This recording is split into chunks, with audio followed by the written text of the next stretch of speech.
Matinding perwisyo, yan po ang naranasan ng mga motorista sa malakihang pagtitipon ng Iglesia ni Cristo sa EDSA. Partikular na dyan, ang mga papasok sa eskwela at trabaho. Gate nila bukod sa late na nga, kaltas pa ang kanilang sahod. Si Eliza Insigne, nakatutog live. Eliza?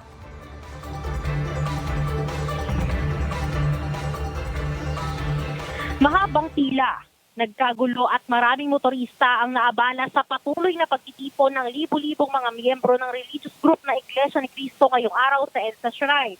Kaya naman maging mga papasok sa trabaho ay apektado. Medyo matraffic talaga.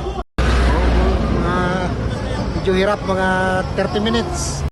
Napiktuhan man. Ma'am, sobrang haba. Nung oras kami balik sa pilahan namin, ma'am. Mabaw lang, ma'am, dapat kami, ma'am. Oh. Pero ang haba ng oras sa binahe namin. Mas kalating oras na kami dun.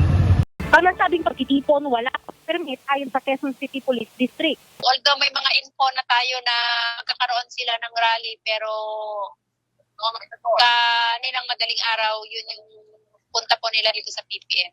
Sa ngayon po, wala po silang permit. Apat din ang inaresto dahil sa gulo sa pagitan ng mga nagtitipon at mga pulis.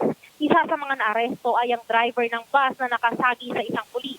Isang pulis din ang sinapak habang nagkakagulo. Dalawa sa mga naaresto ay nanulak pa ng mga tao. Kasalukuyan lang nasa PNP General Hospital ang dalawang pulis na nasaktan. Pinag-iisipan na rin ng PNP ang mga kasong isasampa sa mga naaresto. Meron po tayo naisip na direct assault but we're still studying yung kung iba pang pwedeng ikaso po sa mga tao na ito.